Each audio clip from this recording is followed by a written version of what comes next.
11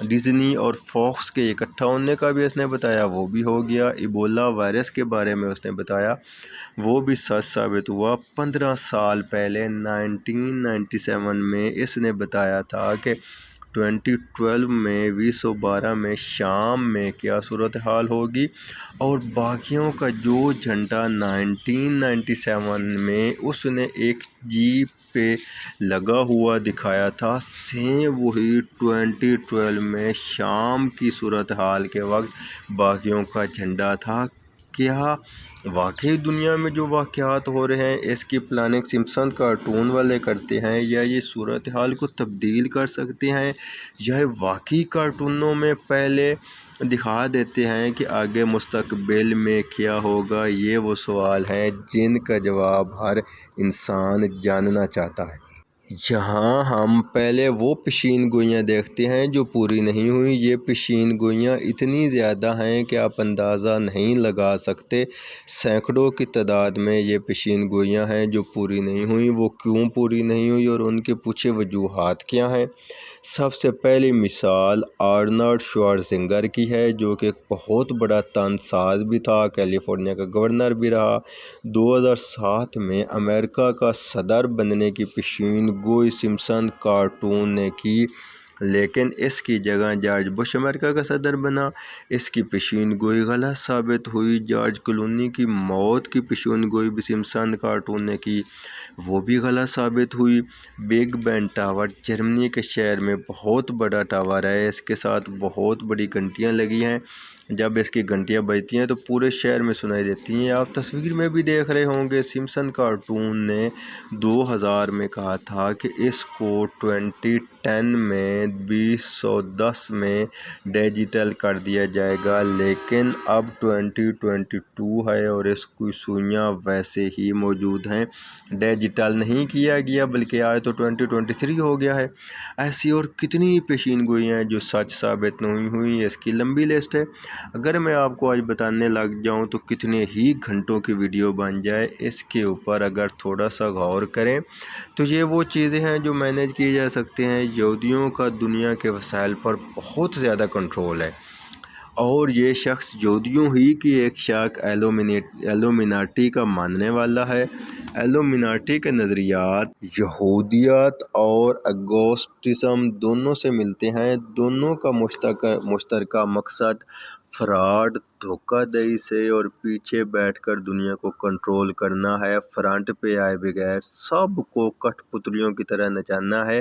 ایک خاص مقصد کے تحت اس کارٹون کو اتنا پراسرار کر دیا گیا، یہ دنیا میں اس طرح سے اس کے بارے میں باتیں پھیلائی گئیں کہ لوگ یہ سمجھنے پر مجبور ہو گئے کہ مستقبل میں آنے والے واقعات کی سب پیشین گوئیاں یہ کارٹون کر رہا ہے، یا اس کو آنے والے وقت کا پتہ چل جاتا ہے اور یہ مستقبل میں دے سکتا ہے، یا یہ کوئی دجالی قوت ہے جن کو دجال اور اس کے کارندوں کی مدد سے خاص مدد ملتی ہے، جس کی مدد سے یہ مستقبل کی پیشین گوئیاں پریڈکشن کرتا ہے۔ حالانکہ اللہ رب العزت نے صاف صاف قرآن و حدیث میں کہا ہے کہ مستقبل یا غیب کا علم صرف اللہ تعالیٰ جانتا ہے۔ کسی کو اس مستقبل میں کیا ہوگا کسی کو پتہ نہیں چل سکتا جب تک کہ میرا اللہ نہ چاہے۔ نہ ان کو غیب کا پتہ چل رہا ہے، نہ اس کے پیچھے کوئی دجالی قوتیں ہیں، لیکن دنیا کے وسائل پر قبضہ ہونے کی وجہ سے یا پیسے اور طاقت کے زور پر دنیا کے حالات کو یہ اپنی طرف کر لیتے ہیں۔ آرنلڈ شوارزنگر سے ان کا جو معاہدہ ہوا تھا، اس نے اس معاہدے کے مطابق عمل نہیں کیا اور معاہدے کی شقوں پہ پورا نہیں اترا۔ ان کو شک ہو گیا کہ یہ آدمی ہمارے کنٹرول میں نہیں رہے گا یا ہمارے مطابق نہیں چلے گا، تو انہوں نے اسے صدر نہیں بنایا اور جارج ڈبلیو بش کو بنا دیا۔ جارج بش کو اب دیکھیں کہ اس نے ان کی ہر بات مانتے ہوئے دنیا میں مسلمانوں کا کیا حشر کر دیا۔ گریٹر اسرائیل کے لیے جتنا کام بش نے کیا اتنا کسی نے نہیں کیا۔ 2000 میں انہوں نے ڈونلڈ ٹرمپ کی امریکی صدر بننے کی پیشین گوئی کی تھی، جو 2015 میں ڈونلڈ ٹرمپ امریکہ کا صدر بن گیا اور اس نے یہودیوں کی توقعات سے بھی زیادہ اسرائیل اور یہودیوں کے لیے کام کیا۔ ان دونوں نے بش اور ٹرمپ نے صدر بننے سے پہلے ہی اپنی اسرائیل اور فلسطین بارے پالیسی کے بارے میں بتا دیا تھا اور بغیر کسی لیل و حجت کے دنیا کو واضح کر دیا کہ ان کی تمام تر امریکن پالیسیاں یہودیوں کے حق میں ہوں گی۔ یہودیوں کے منصوبوں میں سے گریٹر اسرائیل کے لیے شام اور مشرق وسطیٰ میں ایک بہت بڑی جنگ ناگزیر تھی۔ شیعہ سنی حالات ایسے کر دینا کہ شیعہ اور سنی میں سے مشرق وسطیٰ میں سے ایک حصہ مکمل طور پر یہودیوں کے ساتھ ملے، اور بالکل یہ بھی ایسے ہی منعقد ہوا۔ متحدہ عرب امارات، اردن، مراکش، سوڈان جیسے عرب ممالک کا اسرائیل کو تسلیم کرنا گریٹر اسرائیل منصوبے کا ہی حصہ ہے۔ شام کے حالات سے متعلق جو سمپسن کارٹون نے بہت پہلے پیشین گوئی کی تھی وہ منعقد سچ ثابت ہو رہی ہے۔ شام میں جو بھی باقیوں کا گروہ ہے، داعش وغیرہ، ان کو ایک منصوبے کے تحت، ایک مشن کے تحت پیچھے سے اسرائیلی قوتیں کنٹرول کر رہی ہیں، جن کا پیسہ اور دماغ اس کے پیچھے کام کر رہا ہے۔ دنیا بھر میں میچ فکسنگ ہوتی ہے اور اس سے فکسر اربوں خربوں ڈالر کماتے ہیں۔ 2014 کا فٹ بال ورلڈ کپ اسی طرح ہی کی میچ فکسنگ کا شاخسانہ ہے۔ ایبولا وائرس کی بھی مثال آپ کے سامنے ہے۔ آپ میں سے بہت سے لوگ جانتے ہوں گے کہ وائرس بہت پہلے تیار کیے جاتے ہیں، لیکن ایک خاص مقصد کے تحت خاص وقت پر لانچ کیے جاتے ہیں۔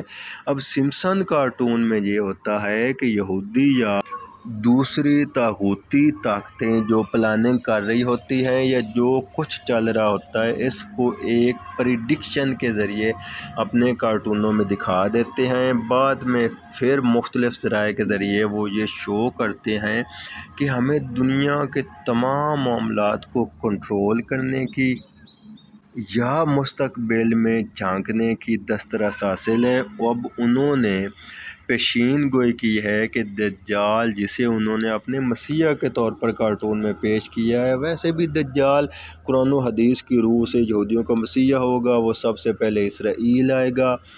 ان کارٹونوں میں وہ دکھاتے ہیں کہ وہاں اس کا دل نہیں لگے گا، پھر وہ صحرا میں جائے گا، وہاں سے اسے کچھ کھانے کو ملے گا، وہاں اسے پتہ چلے گا کہ وہ تو یہودیوں کا مسیح ہے۔ وہ صحرا سے واپس اسرائیل جائے گا، انہیں ساری حقیقت بیان کرے گا، یہودی اس کو قبول کریں گے، پھر وہ ان کو لیڈ کرے گا۔ سمپسن کارٹون نے پاکستان کے 2015 تک ٹکڑے ہونے کی پیشین گوئی بھی کی تھی، جس میں کراچی، بلوچستان، پنجاب، قبائلی علاقہ جات سب کو الگ دکھایا تھا۔ آپ میں سے تقریباً سبھی جانتے ہیں کہ پچھلی 2 دہائیوں میں امریکہ کے افغانستان آنے کے بعد پوری دنیا کی ایجنسیوں اور خارجیوں نے مل کر بلوچستان، قبائلی علاقہ جات اور کراچی میں کتنے زیادہ حالات خراب کر دیے، کتنی قتل و غارت گری ہوئی، دھماکے ہوئے۔ پاکستان کو خراب کرنے کے لیے کیا کچھ نہیں ہوا، لیکن ان سب حالات کے باوجود اللہ تعالیٰ کے کرم اور پاکستان آرمی اور پاکستانیوں کی ہمت اور دعائیں کی بدولت پاکستان آج بھی قائم و دائم ہے۔ سمپسن کارٹون کی سب سے خطرناک پریڈکشن انڈیا کا پاکستان پر ایٹمی دھماکہ کرنا ہے، لیکن اس پریڈکشن کے بعد اس کارٹون پر سناٹا چھا گیا ہے۔ اس کے بعد سے سمپسن کارٹون نے کوئی بھی ایسی بڑی پریڈکشن نہیں کی، یا ان کی کوئی بھی پیشین گوئی ایسی نہیں آئی جو دنیا میں ہلچل مچا دے۔ اب یہاں سوال یہ ہے کہ وہ پیشین گوئیاں کیسے کرتے ہیں، یا اب وہ کیا پلاننگ کر رہے ہیں، ان کا راستہ کون روکے گا، کیسے روکے گا، یہ کوئی بھی نہیں جانتا۔ لیکن یہاں 2 باتیں واضح ہیں: حق اور طاغوت کی جنگ ہمیشہ سے ہے، ہمیشہ تک رہے گی، جس میں جیت ہمیشہ حق کی ہوگی۔ یہاں یہ بات واضح ہے کہ غائب کا علم اللہ تعالیٰ کے سوا کسی کو نہیں۔ ان کی 10 میں سے کوئی ایک پریڈکشن اگر سچ ثابت ہوتی ہے تو اس پر اپنا پورا زور، پیسہ، طاقت لگا دیتے ہیں اور دنیا کو یہ شو کرتے ہیں کہ ساری دنیا ان کے کنٹرول میں